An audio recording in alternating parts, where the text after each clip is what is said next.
Terima kasih Kak Vinda. Terima kasih juga nih kepada IDS College sudah mengundang Wira untuk sharing-sharing ya. Jadi ini kedua kalinya ya. Sebelumnya di Rabu lalu gitu. Siapa? Oke. Terima kasih semuanya. Terima kasih juga yang sudah hadir di sini. Mudah-mudahan yang Wira bagikan hari ini bisa bermanfaat untuk teman-teman semuanya gitu. Oke, kita langsung saja ya. Agak banyak soalnya yang hari ini. Oke, selamat siang semuanya. Perkenalkan kembali, nama saya Wira. Sebenarnya materi hari ini itu adalah bagian kedua ya dari keseluruhan materi pengantar mengenai data science, artificial intelligence, dan machine learning gitu. Yang Rabu lalu kita sudah bahas tentang data science, peluangnya sampai honornya juga kita bahas gitu ya. Sorry, ada sesuatu. Oke, aman kan ya? Ya. Oke. Jadi kalau yang hari ini kita mau fokusnya ke artificial intelligence dan machine learning gitu. Lebih spesifiknya kita akan fokus ke machine learning. Nah, kenapa? Karena sebelumnya Wira sempat cerita ya bahwa di data science ada suatu game changing ya, sebuah perubahan yang luar biasa dari sisi modeling. Oke, dari sisi modeling yaitu kita bisa memanfaatkan AI di data science. Dan itulah yang kita sebut machine learning. Walaupun sebelumnya Wira sebut nggak harus AI sih, nggak harus AI. Dan Wira udah banyak kasih contohnya di Rabu lalu gitu. Oke, definisi dulu, definisi. Artificial intelligence itu adalah sesuatu yang mensimulasikan kepintaran manusia dipindahkan ke mesin, gitu ya. Jadi dipindahkan ke mesin, apapun itu adalah artificial intelligence kita sebutnya. Kalau kita translate, istilahnya kepintaran buatan, gitu ya, kepintaran buatan gitu. Tapi kalau machine learning adalah sebuah bidang studi yang memberikan mesin kemampuan untuk belajar.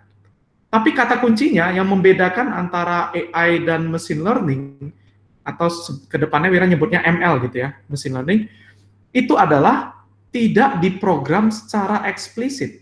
Gitu. Jadi ini kata kunci yang membedakan ya antara ML dengan AI. Gitu. Oh, maksudnya apa ini diprogram secara eksplisit gitu? Wira kasih contoh aja. Misalkan di sini ada seorang expert ya, ada seorang dokter di sini, dia udah ahli gitu. Ketika Wira mau pindahkan kemampuannya ke mesin, maka Wira harus banyak interview, nanya-nanya ke dokternya nih. Oh dokter, kalau penyakit ini biasa apa ini yang diperhatikan gitu. Harus tanyain semua dari expert ini supaya kita pindahkan semua knowledge itu, kepintaran itu ke mesin. Dalam bentuk apa? Dalam bentuk aturan-aturan. Oh, jika temperaturnya di atas 37 dan kondisi kayak gini, maka penyakitnya apa gitu. Jadi kita berusaha memindahkan kepintaran manusia atau expert ya, kepintaran expert ke mesin gitu. Tapi sayangnya itu sangat merepotkan gitu ya. Karena kita harus cari expertnya dulu, terus pelajari dengan baik apa yang akan dilakukan oleh sang expertnya, belum lagi kita harus program gitu. Kita pindahkan ke mesin gitu. Sehingga artificial intelligence yes masih banyak dipakai ya, masih banyak sekali, tapi di kasus lain kita memilih alternatif yang berbeda. Gitu ya. Jadi ini kata kuncinya diprogram secara eksplisit ilmunya dari sang expert gitu. Kalau machine learning itu beda sedikit saja gitu. Jadi kita tidak lagi mencari para expert untuk kita repot-repot pelajari dan pindahin ke mesin gitu ya. Tapi yang kita lakukan, para expertnya ini kita kasih fasilitas ketika ini seorang dokter, dia udah ada komputer nih, apapun yang dia diagnosa, direkap ke dalam database, okay? Disimpan informasinya. Sehingga itu, data-data itu, data yang kita rekap itulah, kita minta mesin tolong cariin polanya. Gitu ya. Jadi dari 100 expert yang banyak, mereka datanya sudah direkap, kita tinggal pakai mesin untuk mencari pola. Dan pola itu nanti akan menjadi rules. Dan kemudian balik lagi seperti di AI gitu ya. Jadi pas di AI juga gitu kan ya, kalau misalnya kita sudah ada rules, kita tinggal masukkan aja temperaturnya berapa, kondisi orangnya siapa, langsung diprediksi, oh ini sakitnya apa. Gitu. Begitu pula dengan cara yang sama oleh machine learning ya. Cuman bedanya, rules yang diperoleh dari sini, kita tidak program lagi secara eksplisit.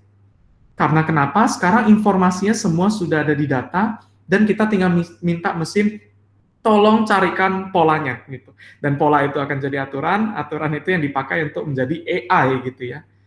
Dan ini jadinya menghemat banyak waktu karena tidak perlu repot lagi kita memprogram satu-satu gitu. Itulah yang kita sebut sebagai machine learning gitu ya. Untuk sedikit contoh ya, misalkan di sini ada data-data orang yang kriterianya itu cewek gitu, yang ini kriterianya cowok gitu, rambutnya pendek, agak tinggi misalkan gitu ya. Nah, dari data-data ini, Wira minta mesin tolong carikan polanya. Orang-orang seperti apa yang cewek, orang seperti apa yang cowok gitu. Sehingga mesin bisa nemu ini. Oh, semua yang di kiri garis hitam ini itu adalah cewek. Sedangkan yang di kanan ini adalah cowok gitu. Nah, itu yang mencari pola ya istilahnya. Dan itu otomatis kita banyak teknik di machine learning untuk mencari pola ini. Dan dari pola itu jadilah rules gitu ya. Ketika sudah ada rules, nanti ada kondisi baru atau data baru, kita bisa prediksi. Dan itu kan tujuan dari data science kemarin, data scientist kemarin Wira cerita ya di hari Rabu. Jadi ini contohnya, ada data baru, segitiga, Wira nggak tahu nih ini cowok atau cewek, tapi kan kita sudah ada rules-nya ya.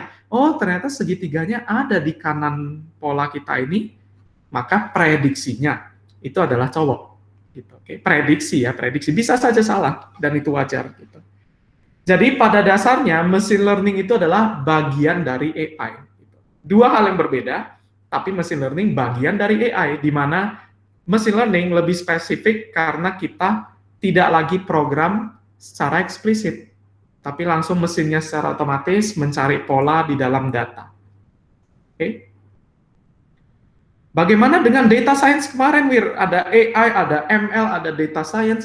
Itu pun field yang berbeda, ya. Itu bidang keilmuan yang berbeda antara data science dengan AI gitu. Cuman zaman sekarang ada beririsan, ya kita tahu AI itu teknologi yang banyak dipakai di mana-mana. Salah satunya data science. Data science ada memanfaatkan AI juga gitu, yaitu machine learning tadi ya, untuk melakukan permodelan gitu. Ada data science yang nggak butuh AI, dan itu yang dibahas di hari Rabu kemarin juga gitu ya. Ada AI yang nggak ada hubungannya sama data science, kita bisa fokus ke robotik dan lain-lain tanpa harus fokus ke data science gitu ya. Sehingga ini dua bidang yang berbeda gitu. Dan zaman sekarang saya banyak yang kecampur. Oh, AI yang data science itu ya enggak gitu ya. Jadi AI sama data science dua bidang yang berbeda, yang kebetulan ada irisannya, bisa dipakai teknologinya bersama gitu ya. Ya kayak matematika dan fisika itu kan berbeda tapi ada irisannya juga kan ya gitu. Fisika bisa memanfaatkan matematika gitu. Oke. Jadi itu dari sisi gambaran secara umumnya itu beda. Oke. Selanjutnya Wira mau cerita bagaimana tentang data kita gitu. Kenapa machine learning sekarang begitu booming, karena kita sudah di era data gitu ya. Kita di era digital yang data begitu banyak, dan kalau data banyak kita tinggal minta mesin carikan polanya gitu. Oke. Tapi data kita pun berevolusi. Karena yang sebelumnya data kita itu biasa bentuknya tabular ya, kayak tabel-tabel gini ya, kayak Excel gitu. Database itu bentuknya tabular gitu. Atau istilahnya adalah data yang terstruktur, structured data. Machine learning adalah teknologi yang sangat bagus untuk data-data seperti ini ya. Machine learning bisa dicari ini polanya, cari polanya jadi rules, dipakai untuk AI, kepintaran buatan gitu ya. Cuman data kita mulai berubah. Data kita sekarang lebih banyaknya itu teks sama image. Ya kita lihat aja Instagram tuh gambar terus isinya tulisan gitu ya, bukan tabel gitu. Oke. Sehingga ada evolusi dari sisi data, dan ternyata teknologi machine learning pun evolusi. Karena mencari pola dari sisi gambar, dari sisi teks, data-data yang tidak terstruktur istilahnya, unstructured data, itu susah. Kita banyak teknologinya, tapi itu memang susah, itu hasil riset bertahun-tahun gitu. Dan kali ini kita ada teknologi yang jago banget untuk mencari pola di data teks maupun data image ya, di data yang tidak terstruktur. Dan itu kita sebut sebagai deep learning. Oke, jadi ini perkembangannya lagi dari machine learning sekarang jadi deep learning. Deep learning itu bagian dari machine learning ya, lebih spesifik lagi, yaitu machine learning yang memanfaatkan teknik tertentu. Tapi itu udah teknis, kalau mau nanti pas belajar machine learning baru akan lebih paham tentang deep learning gitu ya. Jadi deep learning bagusnya untuk data yang tidak terstruktur. Oke, Kita di sini Wira akan kasih banyak contoh gitu ya mengenai deep learning berhasil menembus batas-batas yang sebelumnya kita tidak dapat tembusi gitu ya menggunakan teknologi machine learning biasa gitu ya. Eh, Contohnya kan tujuan kita mau meniru kepintaran manusia ya. Di sini Wira udah siapin 6 mental task-nya manusia gitu yang manusia bisa lakukan dengan mudah gitu. Apakah mesin bisa melakukan itu? Kita coba lihat ya. Deep learning memberikan reasoning yang lebih baik sekarang. Gitu. Coba Wira tunjukkan. Di tahun era 80-an, mungkin teman-teman yang main catur familiar ya dengan Garry Kasparov. Garry Kasparov itu Grandmaster catur di zaman itu ya. Kasparov satu orang melawan 32 chess mesin, 1 versus 32, dan Kasparov menang semuanya gitu. Jadi pada zaman itu AI itu masih sangat lemah gitu ya, apalagi versus Grandmaster catur gitu ya, versus Grandmaster catur. Jadi nggak ada apa-apanya AI itu. Gitu. Tapi ternyata teknologi berkembang lumayan pesat ya. Hanya beda 10 tahun, belasan tahun saja, ini headline newsnya. The brain's last stand. Titik terakhir bahwa otak manusia mengalahkan mesin, kira-kira gitu ya. Kasparov melawan teknologi dari IBM yang namanya Deep Blue. Deep Blue. Ternyata Grandmaster catur kita ini kalah sama mesin. Gitu ya. Ya lumayan ya, 2 kali menang, 1 kali kalah, 1 kali draw, imbang ya gitu. Tapi tetap Deep Blue menang, sehingga luar biasa sekali ya, AI akhirnya mengalahkan manusia di sisi game yang reasoningnya harus kuat gitu ya. Reasoningnya harus kuat, harus memahami tentang permainan catur gitu ya, strategi dan lain-lain. Dan sekarang makin lucu lagi gitu, yang AI udah bisa mengalahkan manusia, Grandmaster catur kalah gitu. Sekarang kompetisinya jadi AI versus AI gitu. Jadi ini ada teknologi namanya Stockfish, Komodo, Shredder, Ripka, ini semua AI gitu. Jadi nanti lombanya adalah robot versus robot gitu ya, AI versus AI. Teman-teman yang main catur pasti familiar bahwa Stockfish ini salah satu AI yang paling luar biasa di catur gitu ya. Grandmaster catur yang sekarang pun melawan Stockfish susah menangnya ini. Ya itulah mesin sekarang sudah sejauh itu. Gitu. Oke, Stockfish ini. Tapi sekarang kita udah di era machine learning, lebih spesifik lagi deep learning ya gitu. Jadi di eranya machine learning ada teknologi yang namanya AlphaZero dibuat oleh Google DeepMind gitu ya. AlphaZero versus Stockfish, salah satu AI paling sakti yang dibuat bertahun-tahun untuk mengalahkan Grandmaster catur. Sekarang AlphaZero lawan Stockfish itu tidak ada kalah sama sekali. AlphaZero menang 28 kali, 72-nya imbang. Telak banget ya gitu, nggak ada kalah loh gitu. Dan ini lebih menariknya, AlphaZero hanya di training mempelajari pola di data ya, hanya dalam 4 jam. Gitu. Jadi dalam 4 jam mengalahkan sebuah AI yang dibuat bertahun-tahun untuk mengalahkan Grandmaster catur gitu, gitu. 4 jam doang gitu. Jadi semengerikan itu ya teknologi deep learning ini bisa menembus batas yang sebelumnya kita nggak bisa lakukan. Gitu. Ya 4 jam ini relatif ya, ini di training dengan multi GPU yang banyak gitu, jadi nggak fair juga bilang 4 jam itu, gila banget 4 jam gitu ya, itu kan tergantung resource komputasi juga gitu. Tapi ini menunjukkan gila banget ya, dalam waktu yang singkat bisa mengalahkan Stockfish gitu. Oke, tapi ini catur, kita tahu catur bahwa ini cuma masalah komputasinya kita kuatin aja, karena kombinasinya nggak terlalu banyak gitu ya. Kita bisa brute force mencari yang terbaik gitu. Bagaimana dengan Go? Gitu.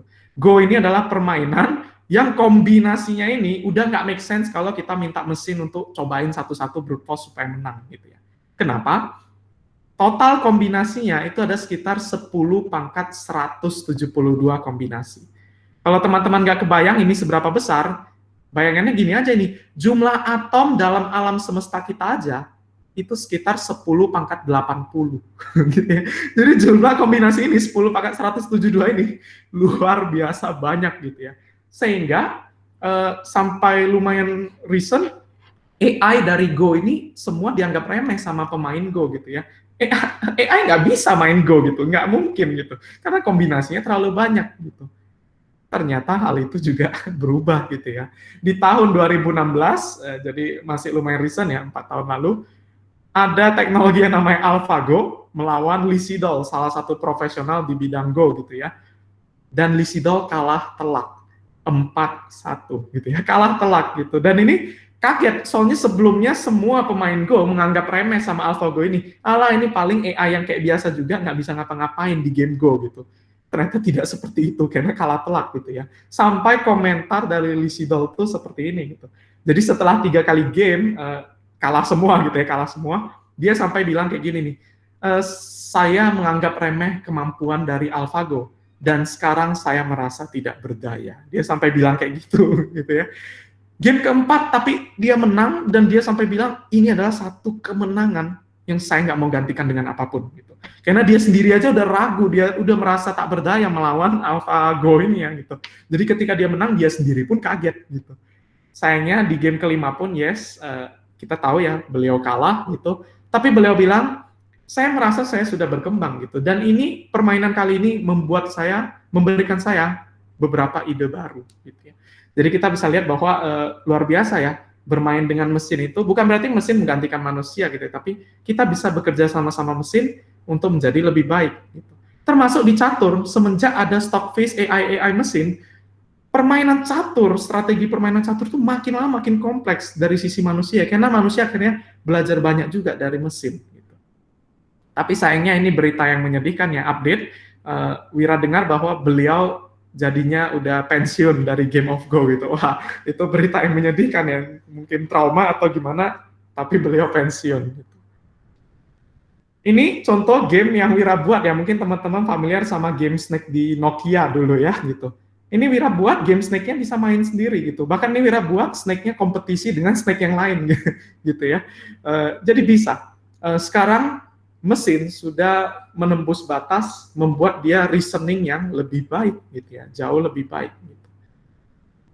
Oke Wir, bagaimana dengan representasi knowledge, ilmu, kuliah S1 kayak gitu? Emang mesin bisa melakukan itu gitu?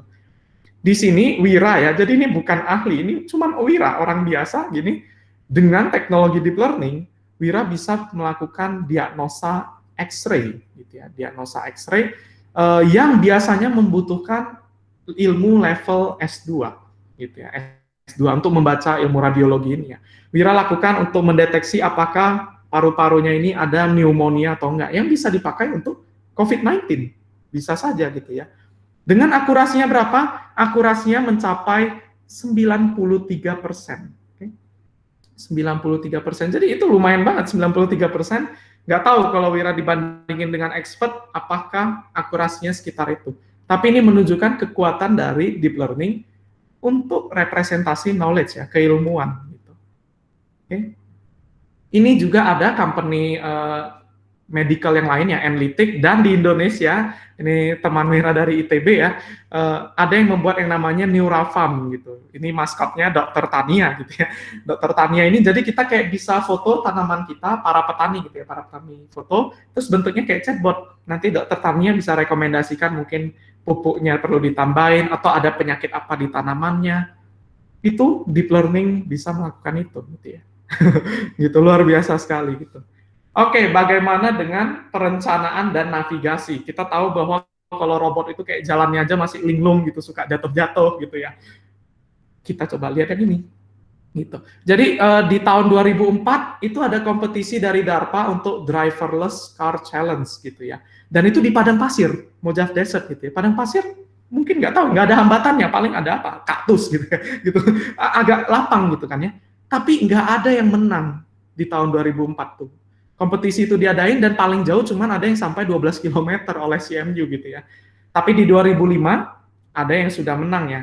Jaraknya diperpendek tapi itu driverless car sudah berhasil di 2005 gitu. Di 2007 kompleksitasnya ditambah bahwa sekarang di perkotaan. Dan di perkotaannya ada batasan waktu, harus di bawah 6 jam. Begitu pula harus mematuhi semua aturan lalu lintas. Semua aturan lalu lintas harus dipatuhi dan ada yang menang. Kita ada yang menang. Bahkan kita udah tahu lah zaman sekarang sudah banyak ya program autonomous driving dari Tesla, Google, Toyota, Uber, dan itu ada ribuan engineer untuk mengerjakan proyek itu gitu. Nah, yang menarik itu ribuan gitu. Sekarang ada satu challenger, satu orang doang ya versus ribuan gitu. yang namanya George Francis Hotz gitu. Kalau teman-teman pernah dengar nama beliau, sering disingkat Geo Hotz gitu ya, Geo Hotz. Beliau adalah orang yang pertama nge-jailbreak iPhone di umur 17 tahun gitu. Jadi memang beliau jenius gitu ya, hebat sekali gitu. Dan beliau juga pernah ada skandal karena nge-jailbreak PS3 gitu. Lalu kenapa Wir? Sekarang dia nge-jailbreak mobil gitu. Jadi dia diundang sama teman untuk buat teknologi untuk Tesla ya gitu. Dan Geohot ini melihat apa yang dilakukan oleh Tesla, terus dia, oh saya yakin banget saya bisa buat yang lebih bagus dari itu gitu ya. Dan ternyata yes, benar, beliau dalam umur yang 26 tahun, jadi masih muda gitu, dia buat self-driving car di garasi rumahnya dalam sebulan gitu ya, dengan teknologi package deep learning yang open source semua. Jadi segila itu satu orang dengan teknologi deep learning dan dia bisa buat itu semua gitu ya. Gitu. Walaupun ini memang berita yang udah lama ya gitu. Ini berita yang udah lama, tapi Wira menunjukkan bahwa inilah salah satu penyebab deep learning waktu itu jadi hype banget gitu. Gila banget deep learning bisa melakukan sampai segitunya gitu. Oke, gimana dengan bahasa? Kita sering dengar kayak di YouTube kalau ada video yang berita hoax-hoax gitu, suaranya lucu gitu, kayak ini palsu banget suaranya gitu. Ketahuan lah itu buatan mesin gitu ya. Bagaimana dengan itu, Wir? Kita coba lihat ya. Kalau zaman dulu, zamannya AI, kita buat rules gitu ya. Kalau ketemu kata Paris, nah kan kita program secara eksplisit ya kalau AI itu. Kalau ketemu kata Paris, maka itu adalah kota. Tapi gimana dengan kalimat seperti ini? Paris Hilton was in Paris at the Paris Hilton. Kalau Wira pakai deep learning, bahkan dia bisa bedain sampai Paris Hilton itu orang, Paris itu lokasi, GPE, geopolitik, the Paris Hilton adalah organisasi, sampai segitunya pun bisa. Ini contoh yang bahkan Wira yang buat gitu ya. Jadi orang biasa seperti Wira buat gitu, bisa dideteksi, halo nama saya Wira, Wira itu adalah nama, laptop adalah kategori, MacBook Pro adalah produknya, Jakpus adalah geopolitik. Bahkan Jakpus itu lihat ya, itu kayak slang gitu ya, bukan Jakarta Pusat, itu kan singkatan gitu ya. Itu pun bisa dideteksi sebagai lokasi atau geopolitik gitu ya.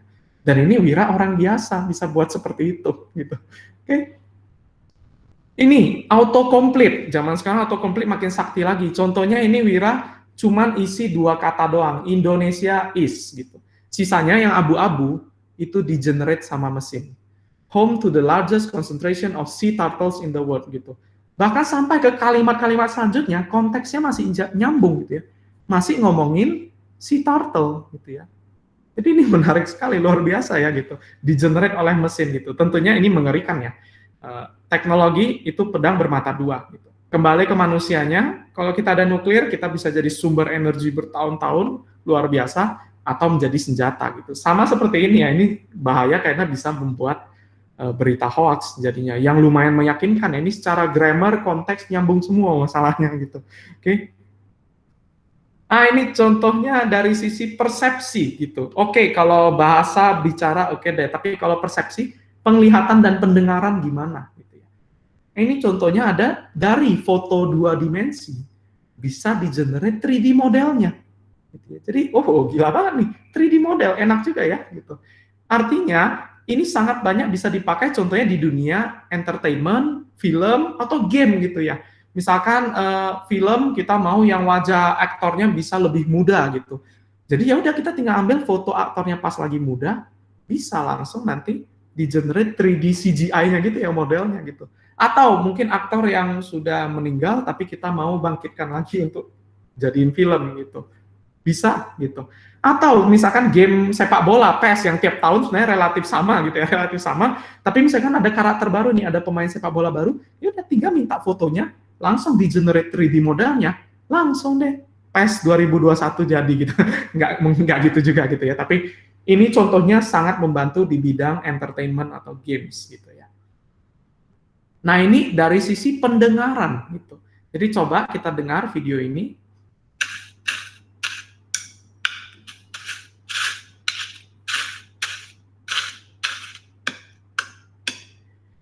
Jadi percaya nggak percaya, suara tadi di-generate sama mesin. Ini bahkan ada tulisannya, predicted sound, suara yang diprediksi gitu. Jadi itu gambarnya itu nggak ada suaranya, videonya nggak ada suara, tapi suaranya dihasilkan oleh mesin gitu ya. Ini buktinya, Wira tunjukin. Sound features are most similar to those predicted by our model.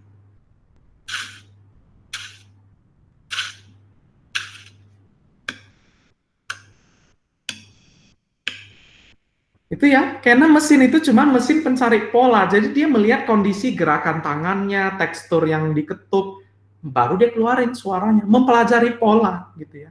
Pola menjadi rules, rules bisa melakukan prediksi. Gitu. Oke. Dan again, orang biasa seperti Wira gitu, Wira bisa buat text to speech dan coba teman-teman dengar ya. Selamat menunaikan ibadah puasa. Yuk semuanya belajar mesin learning. Terima kasih telah memberi saya kemampuan untuk berbicara. Ya, ini Wira yang buat gitu. Jadi text to speech dan suaranya kedengaran sangat realistis kan ya, karena Wira menggunakan deep learning. Oke, menggunakan deep learning gitu. Dan yang kalau misalnya kita dengar berita-berita hoax itu suaranya kan agak lucu ya. Ini kayak udah bisa mengecoh manusia gitu. Ini kayak udah beneran suara manusia gitu ya. Semengerikan itu. Oke, Wir. Mesin sudah bisa melakukan itu, tapi kita tahu bahwa mesin nggak bisa bermimpi, nggak ada kreativitas gitu ya, nggak bisa ada emotional intelligence gitu. Yakin gitu ya. Jadi ternyata mesin pun sudah bisa melakukan itu gitu ya. Jadi kalau kita lihat ini Wira menggunakan deep learning juga. Wira bisa buat mesin membuat musik ya. Silakan didengar.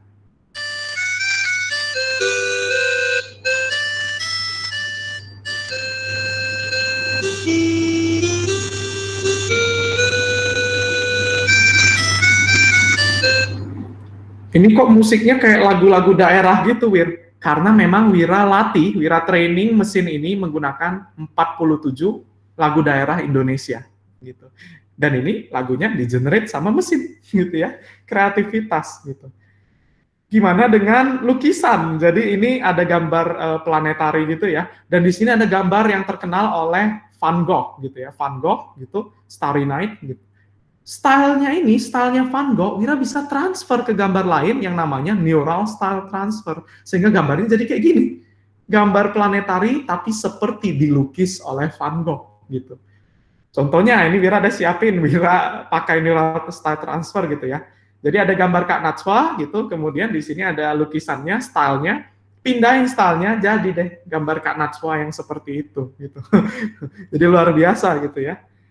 Nah, tentunya itu aplikasinya mungkin agak jauh dari kebutuhan kita, walaupun kebutuhan spesifik banyak yang pakai gitu. Tapi sebenarnya deep learning kita bisa lihat dalam keseharian sekarang ya gitu. Face recognition itu sudah kita lihat di handphone kita itu bisa melakukan itu gitu ya. Bahkan sampai face verification gitu ya. Buka handphone tapi pakai wajah kita gitu. Itu jadi sekarang sudah bisa dilakukan gitu ya. Sebenarnya teknologi lama juga ada, itu sudah bisa melakukan itu ya gitu. Tapi deep learning membuat itu jauh lebih baik lagi.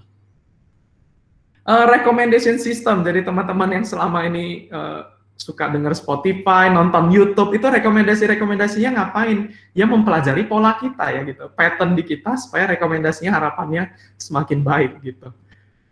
Email classification, kalau kita pakai Gmail, teman-teman pasti ada lihat ya, ada primary, social, promotion. Emailnya udah otomatis diklasifikasi ya. Dipindah-pindahin gitu. Atau yang ini deh, spam atau tidak spam gitu. Otomatis email yang spam masuk ke dalam spam gitu ya. Itu oleh mesin semua gitu.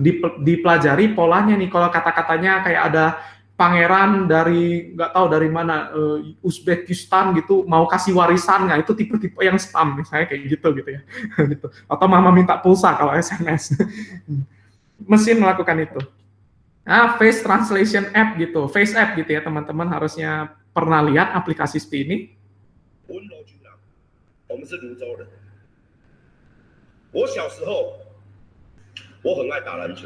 Jadi hati-hati ya kalau teman-teman mungkin buka Tinder itu gambar cewek, jangan-jangan cowok itu ya gitu. Jadi mengerikan itu ya. Amazon ada buat yang namanya Amazon Go, itu walkout shopping ya. Jadi kita pada saat masuk kita tinggal tap kartu kredit kita atau apa Wira lupa gitu ya.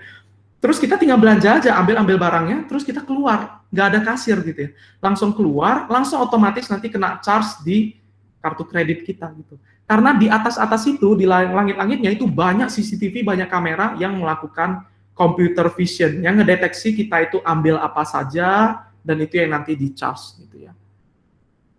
Ini lebih keren lagi gitu ya, jadi screening rekrutmen gitu. Hanya dengan orang tinggal upload aja video 30 detik ngomongin sesuatu gitu ya. Langsung nih dievaluasi seberapa adventurous orangnya, seberapa sensitif orangnya, seberapa intelek orangnya. Lalu sampai muncul langsung skornya 8,98 gitu. Screening di awal untuk rekrutmen gitu ya.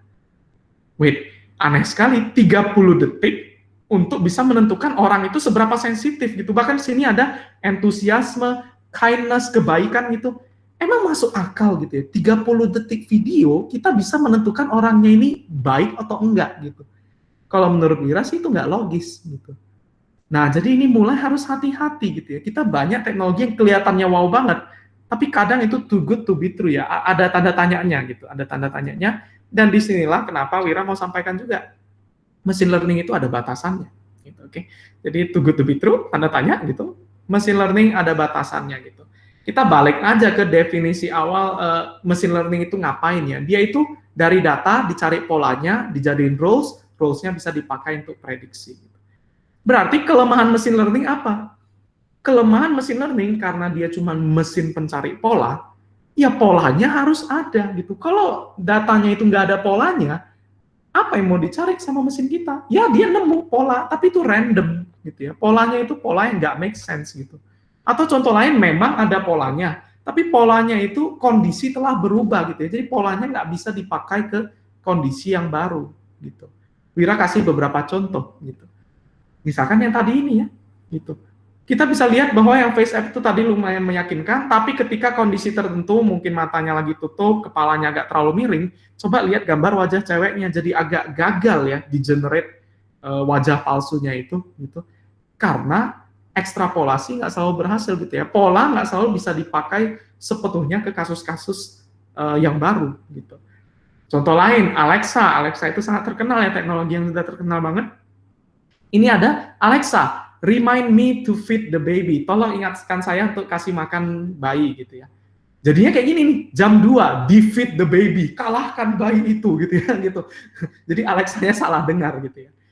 Oh mungkin itu agak terlalu jauh, kita nggak ada Alexa, kita juga nggak pakai face app. Ini nih kejadian dalam kehidupan sehari-hari ya.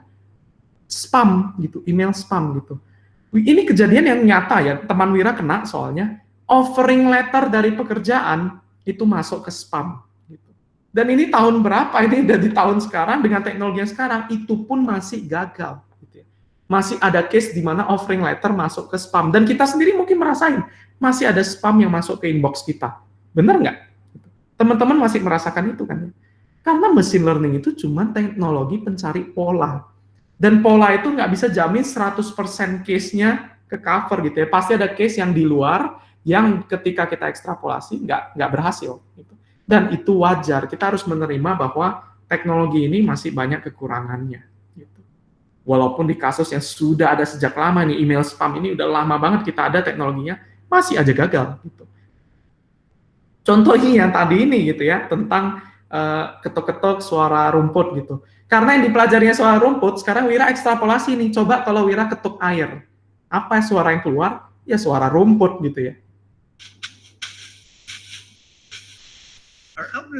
Gitu. Jadinya suara rumput gitu, padahal kita ketuknya air gitu. Dan ada juga kalau kita ngetuknya nggak kena, tapi kan mesinnya cuma mempelajari pola gitu. Oh kayaknya kena, jadi keluarin suaranya gitu. Padahal tertipu mesinnya. Kita coba lihat. Our algorithm can get confused when the motion of the drumstick resembles a hit, but it does not actually strike a surface. Padahal nggak kena itu ya, nggak kena. Bahkan muncul suara pada saat Wira angkat kayunya gitu ya, teng tong gitu. Jadi tertipu mesinnya. Karena dia cuma melihat pola, dia cuma mempelajari pola. Itulah machine learning gitu ya. Ini juga Amazon Go. Banyak gitu yang suka sharing di Twitter, mereka keluar dari Amazon Go dan nggak kena charge gitu ya, salah satu makanan yang dibeli gitu. Itulah juga kenapa Amazon Go kebanyakan jualannya sayur-sayuran, makanan, karena mereka juga sadar itu nggak akan sempurna ya, CCTV itu bisa deteksi apa saja yang diambil orang, apalagi kalau ditutup-tutupin gitu ya. Jadi itu hal yang wajar, mesin tidak bisa melakukan itu. Gitu. Amazon sendiri merasa nggak masalah, mereka bilang bahwa itu anggaplah saya mentraktir customer saya, mereka sampai bilang seperti itu. Gitu. Padahal ini teknologi yang menghabiskan $1 juta tiap tokonya. Gitu. Dan bagi company selevel Amazon, itu butuh 2 tahun loh untuk balik modal gitu. Udah habisin uang sebanyak itu, tapi masih kegagalan seperti ini terjadi. Dan itu wajar gitu. Ini yang masalahnya orang banyak nggak tahu, terus ekspektasinya terlalu tinggi, kayak, deep learning bisa melakukan segalanya. Enggak, ada limitasinya, ada kelemahannya. Gitu. Contohnya orang Indonesia kayak gini, CCTV yang kita tempel di jalan-jalan raya, udah ditutupin kayak gini aja, udah mesin udah nggak tahu plat nomornya, dan nggak usah mesin. Manusia pun nggak akan tahu itu plat nomornya apa. Gitu. Kalau udah ditutupin kayak gitu ya, gitu. Itu wajar kalau kita nggak bisa prediksi hal tersebut. Jangan harap bahwa machine learning bisa memprediksi itu, nggak bisa gitu ya. Ditutup gitu ya udah nggak bisa. Gitu. Orang Indonesia. Oke, ini muncul di Nature ya. Kalau teman-teman akademisi pasti familiar sama Nature. Itu salah satu tempat publikasi ilmiah yang paling prestigious, paling populer gitu ya. Dan dia ada artikel ini Fooling the AI gitu.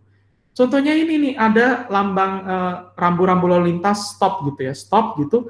Kalau agak gelap aja terus ada tempel stiker-stiker hitam putih, langsung berubah prediksinya jadi speed limit 45. Gitu.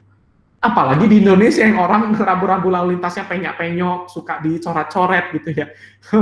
Wira ragu ini kita bakal jadi ada self-driving car nggak nih di Indonesia gitu ya. Gitu. Kalau yang bawah ini mungkin nggak fair lah, itu kan gambar artistik gitu ya, gambar yang nggak make sense, prediksi yang ngaco, oke, itu adil gitu, fair gitu. Tapi bagaimana dengan yang ini? Ini ada gambar panda, terus Wira tinggal modifikasi aja, tambahin noise, pixel-pixelnya Wira geser-geser dikit, jadi dari sisi mata manusia nggak sadar gitu ya, nggak sadar bahwa ini panda gitu. Tapi bagi mesin langsung tertipu, dianggapnya pandanya itu adalah gibbon gitu ya, kera gitu. Sama juga yang di bawah ini, di bawah itu ada slot gitu. Wira tinggal gimana caranya secara matematik Wira tambahin noise, geser-geser sedikit supaya dia jadi race car gitu ya. Dari slot malah jadi mobil balap gitu.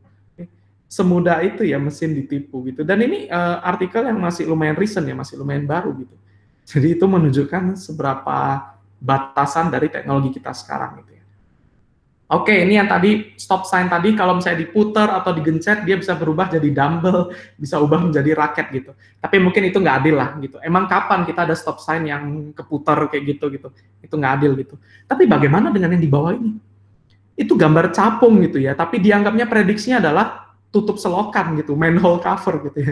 Itu ada gambar jamur yang mungkin kena agak melengkung, langsung diprediksinya pretzel gitu, kue, roti itu ya, roti pretzel gitu. Jadi itu latest tricks kalau katanya Nature gitu ya untuk menipu mesin gitu. Nanti kalau zamannya Terminator mungkin kita kayak gitu, kita tambahin aja warna-warni gitu, mungkin Terminator robotnya tertipu gitu ya. Gitu. Bisa jadi itu cara kita melawan Terminator gitu. Oke. Bagaimana dengan reinforcement learning? Itu reinforcement learning adalah teknologi yang dipakai biasanya untuk di game ya. Contohnya tadi AlphaZero sama AlphaGo itu pakai reinforcement learning gitu. Tapi sekarang itu kita lihat ya. Jadi yang di sini ini nanti pemain sepak bola, yang biru akan nendang masuk ke gawang gitu. Yang merah jadi kipernya gitu. Di kanan ini kipernya kita suruh tidur-tiduran aja gitu. Oke, nah kita coba lihat. Jadi ini tendang, cus, gol. Tapi yang di kanan sini lihat, langsung bingung dia. Kenapa ini kawan saya? Kenapa kipernya malah tidur-tiduran? Terus dia bingung mau nendang atau enggak. Gitu. Jadi langsung tertipu gitu ya mesinnya. Karena memang apa? Pattern nggak selalu bisa diekstrapolasi. Kalau ada case yang sedikit berbeda gitu, case yang baru, nggak ada jaminan bahwa model kita bisa prediksi dengan baik gitu. Oke? Walaupun itu ada polanya. Gitu. Mbak ini judulnya itu ya, kenapa deep learning begitu mudahnya dibodohi gitu. Oke, jadi pertanyaan Wira, sekarang Wira nanya balik nih. Apakah beneran ada pola nih, hanya dalam 30 detik Wira bisa evaluasi seberapa terbuka orangnya, seberapa entusiasme, kebaikan orangnya, reaksi orangnya, adventurous, sensitive, intellect, nggak masuk akal kalau menurut Wira. Dan bukan cuma Wira gitu. Di sini ini Wira ambil dari slide-nya Associate Professor Computer Science di Princeton ya. Namanya adalah Profesor Arvin Narayanan gitu. Beliau sampai menyebutnya kayak gini nih. Common sense mengatakan bahwa ini nggak mungkin gitu.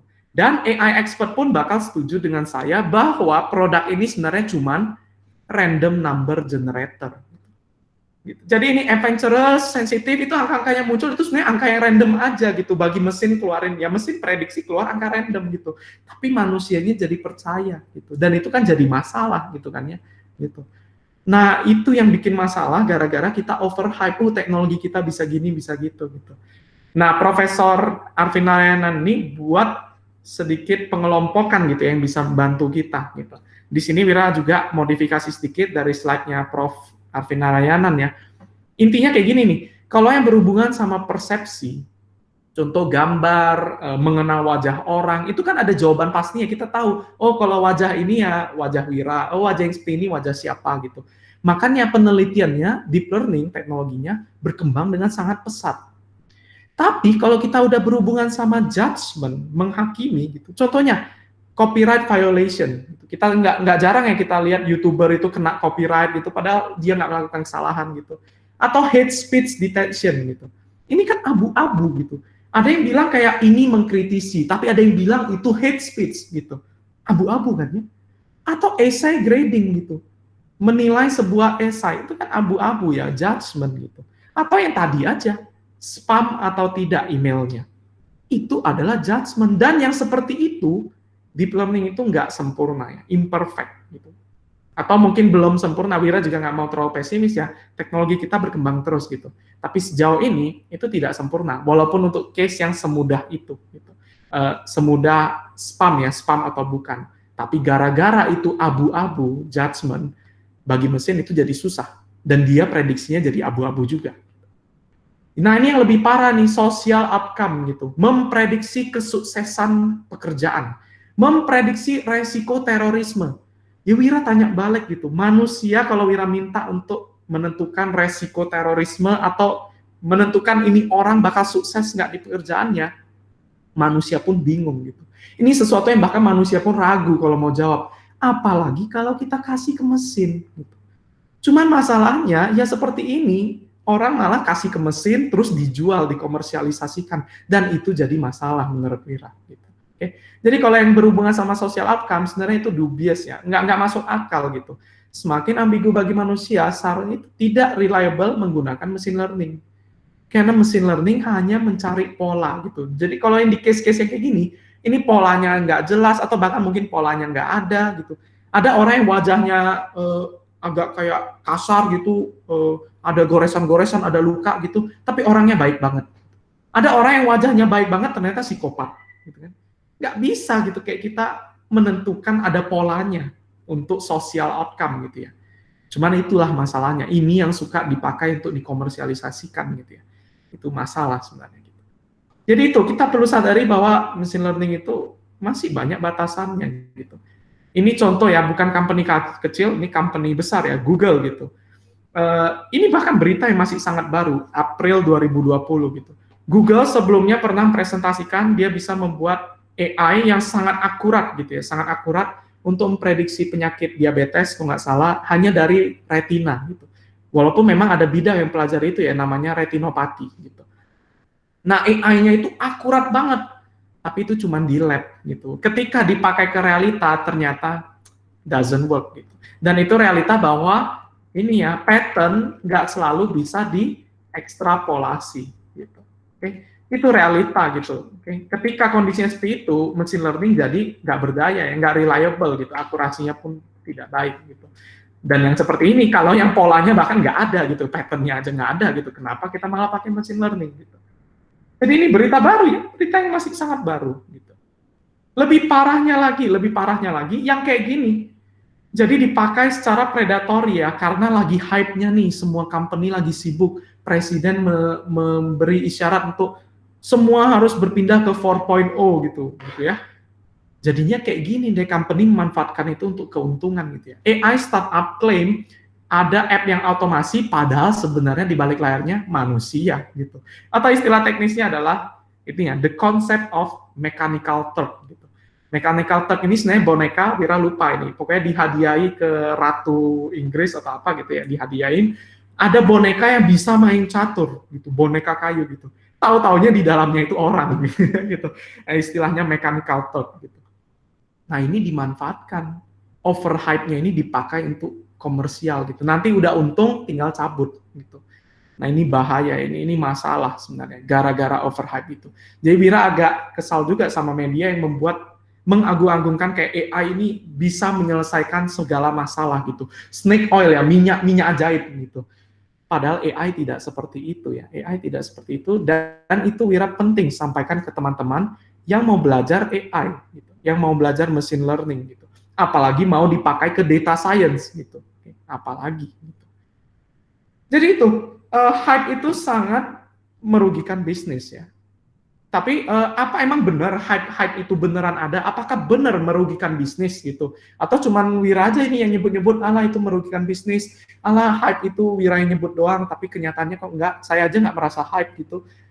Ini realitanya gitu ya. Kebanyakan project data science dan AI itu gagal. 87%, 85% project itu gagal semua gitu. Tapi Wira nggak menyalahkan company-nya ya. Ini gagal bukan karena salah company-nya. Menurut Wira gara-gara masalah ekspektasi. Ekspektasinya ketinggian sehingga definisi data science yang sukses itu ketinggian gitu. Hampir mustahil untuk dicapai gitu. Dan ini kata-kata, jadi Wira coba berusaha mencari-cari ya. Ini gagal, tapi pertanyaannya kan kenapa gagal? Itu yang penting kan ya untuk kita pelajari gitu. Kenapa gagalnya? Ternyata banyak yang kayak kita nggak ada tim data science gitu. Ya itu artinya apa? Kamu kebawa hype-nya gitu kan ya, terlalu sibuk gitu. Harusnya bertahap gitu, bangun tim dulu, baru jalankan data science-nya gitu. Ini ada yang sampai bilang, sebenarnya yang lebih penting adalah mengedukasi para business leader, yaitu business leader-nya kalau cuma baca berita, taunya teknologi ini bisa menyelesaikan banyak masalah. Gitu. Tapi realitanya nggak seperti itu gitu. Nah itu yang kita susah meyakinkan para business leader, karena ya apalagi kita misalkan baru lulus S1 gitu, taunya apalah gitu, terus kita harus kasih tahu ke CEO kita, nggak bisa kayak gini Pak, kan susah gitu. Karena CEO-nya bilang enggak, saya baca kayak gini, nah itu udah susah gitu ya. Sehingga ini Wira buat summary-nya ya, Wira kumpulin dari berbagai referensi, rangkumannya. Kebanyakan masalah kenapa data science project itu gagal, yang pertama, pertanyaannya aja udah salah, wrong question gitu ya. Ini nyambung ke materi yang hari Rabu kemarin ya Wira cerita, berhubungan sama bisnis analis gitu. Kalau kita aja udah nggak definisikan pertanyaan bisnis yang mau dijawab, ya nanti data science-nya cuma main-main. Terus karena main-main nggak ada hasil, dari sisi bisnis menyatakan kayak, oh ini nggak ada hasil nih, project-nya gagal. Gitu. Dia sebutnya data science-nya gagal. Padahal itu bukan data science yang gagal gitu ya. Tapi memang pertanyaan bisnisnya aja nggak dipertanyakan dengan baik, apa yang mau dijawab di masalah bisnisnya itu ya. Atau itu tidak ada no clear lead to business value, nggak ada hubungannya dengan business value. AI, computer vision, face detection gitu. Coba data science team kamu implement face recognition gitu. Pertanyaannya, bisnis kamu butuh nggak face recognition itu? Gitu. Kalau nggak butuh, ujung-ujungnya itu ya jadi produknya jadi nggak dipakai, dan nggak dipakai nanti ujung-ujungnya malah salahin. Oh data science project gagal gitu. Padahal pertanyaannya yang dari awal udah salah. Gitu ya. Atau yang kedua, lack of support. Tadi kita ada baca ya, ada yang menyatakan bahwa no data science team, kayak gitu ya. Ini strateginya aja nggak ada untuk membangun tim data science, ya wajar jadinya gagal. Gitu. Kalau yang warna hitam tuh komitmen to implement changes, Wira yakin sebenarnya komitmen kita udah ada. Gitu. Apalagi dengan dorongan dari pemerintah, kita sudah saatnya geser ke 4.0, yaitu Wira yakin komitmen sudah ada sebenarnya. Gitu. Tapi strateginya yang nggak ada gitu, cuman komitmen aja, terus lanjutinnya gimana gitu. Data problem, data availability, Wira rasa sudah lumayan cukup ya, karena ini era digital, kita data udah lumayan gitu. Kebanyakan startup karena mulai dari baru, dia udah tahu bahwa data itu harus direkap, jadi itu udah hal yang baik gitu. Sayangnya, kalau data kualitas datanya jelek gitu, rekapnya cuma sembarang gitu, apalagi kalau yang hard copy gitu ya, gitu nggak digital gitu, itu jadi kacau gitu ya. Incomplete data science team gitu. Menurut Wira, secara resource di Indonesia udah lumayan cukup ya, ada data scientist, analis, kita orangnya banyak gitu. Tapi sayangnya biasanya data science team nggak ada orang bisnisnya. Sibuknya lebih ke cari anak teknik, orang lulusan matematika, malah mencari orang yang teknis-teknis, tapi lupa bahwa data science itu harus terikat ke bisnis gitu ya. Kalau enggak, nanti pertanyaan bisnisnya nggak jelas gitu. Sehingga yang warna merah itu, Wira tandai lagi, bisnis internas itu menjadi masalah yang menyebabkan data science project gagal gitu. Over promising, terlalu menjanjikan gitu, snake oil. AI bisa menyelesaikan segala masalah, nggak kayak gitu ya. Dan kalaupun kita nggak menjanjikan seperti itu, ini solusi di AI, solusi di machine learning itu nggak langsung muncul tiba-tiba gitu. Itu butuh waktu berbulan-bulan, dan bahkan setelah berbulan-bulan itu jadi produk versi satunya, itu prediksinya bisa banyak meleset. Baru perlahan kita perbaiki, perlahan kita improve, perlahan diperbaiki, dan itu pelan, oke? Slow and small refinement gitu. Tapi ketika kita overhype, ekspektasi kita ketinggian, merasa bahwa lo ini kok nggak jadi-jadi gitu, lo ini kok prediksinya jelek gitu. Padahal nggak seperti itu. Kita harus sadar bahwa teknologi ini jadinya nggak langsung jadi, dan kalaupun jadi, itu masih banyak tahapan improvement. Yang hari Rabu Wira juga udah bahas kan ya, itu ada loop, ada fase testing, balik lagi ke data scientist, ada testing, balik lagi gitu. Nggak bisa sekali jadi gitu ya. Nah, yang warna merah ini, itu semua ada hubungannya sama overhype gitu. Oke?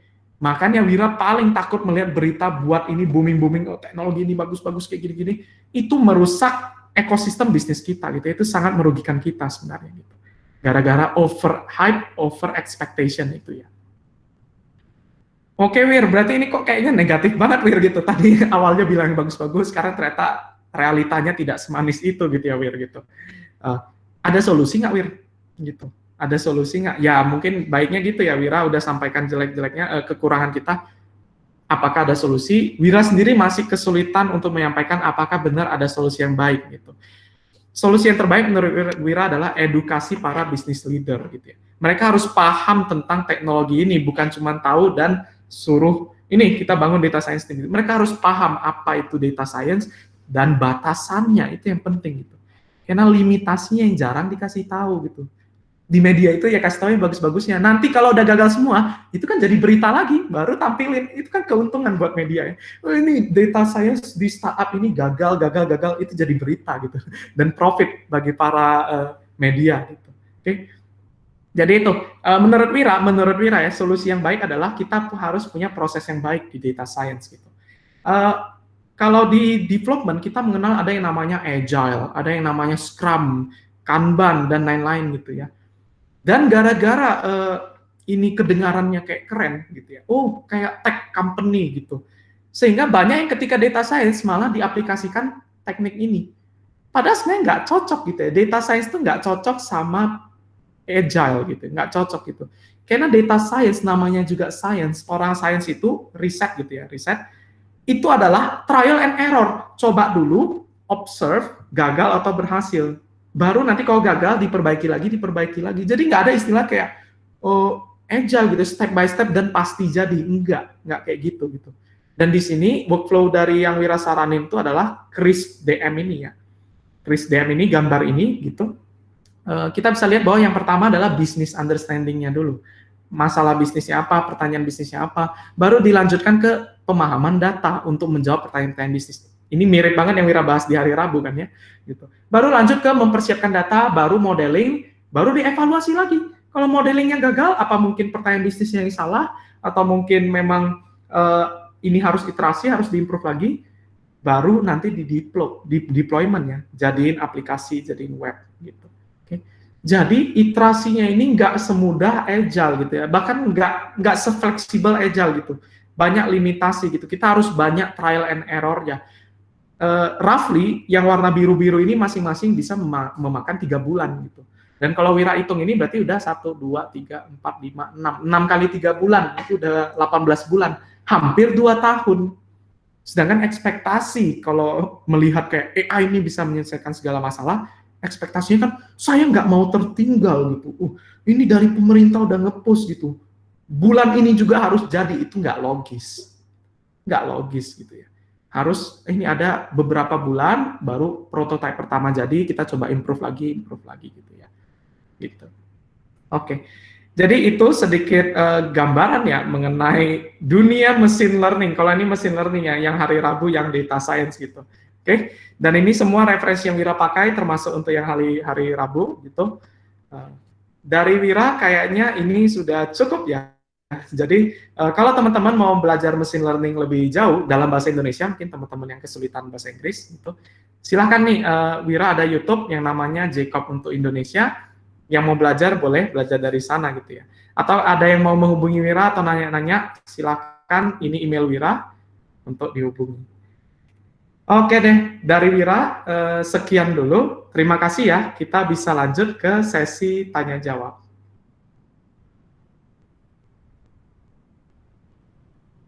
Wira balikkan ke Kak Vinda ya, moderator. Ya, terima kasih Pak Wira atas penjelasannya, menarik banget ya.